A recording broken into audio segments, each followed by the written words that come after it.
শুভ সকাল। প্রতিদিনের pre market আপডেটে আপনাদের স্বাগতম।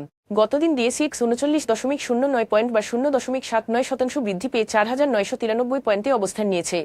বাজারের লেনদেন দাঁড়িয়েছে 466 কোটি টাকা, যা আগের দিনের তুলনায় 2.42% বেশি। বাংলাদেশ ব্যাংকের তথ্য অনুযায়ী গত 15 দিনে দেশের মোট বৈদেশিক মুদ্রার রিজার্ভ প্রায় $1 বিলিয়ন বৃদ্ধি পেয়ে 29.19 বিলিয়ন ডলারে দাঁড়িয়েছে। অন্তর্বর্তী সরকার লাভজনক রাষ্ট্র মালিকানাধীন প্রতিষ্ঠান সই এবং সরকারি শেয়ার থাকা বহুজাতিক কোম্পানি এমএনসি গুলোকে পুঁজিবাজারে তালিকাভুক্ত করার জন্য নীতিগত অনুমোদন দিয়েছে। এর লক্ষ্য হল বাজারকে গভীর করা এবং বিনিয়োগকারীদের আস্থা পুনরুদ্ধার করা। স্কয়ার ফার্মাসিউটিক্যালস পিএলসি ব্যবস্থাপনা পরিচালক তাপন চৌধুরী জানিয়েছেন, তিনি ঢাকা স্টক এক্সচেঞ্জের মাধ্যমে কোম্পানির 20 লাখ শেয়ার কিনতে চান। চলমান বাজার অস্থিরতার মধ্যেও দেশের সবচেয়ে বড় ওষুধ প্রস্তুতকারক প্রতিষ্ঠানের প্রতি ব্যবস্থাপনার আস্থার ইঙ্গিত দিচ্ছে এই ঘোষণা। ডিসেম্বরে বাংলাদেশের অর্থনৈতিক কার্যক্রম সামান্য উন্নতি দেখিয়েছে।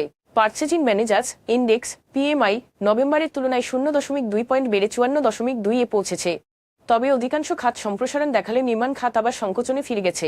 এখন এ পর্যন্তই, ধন্যবাদ।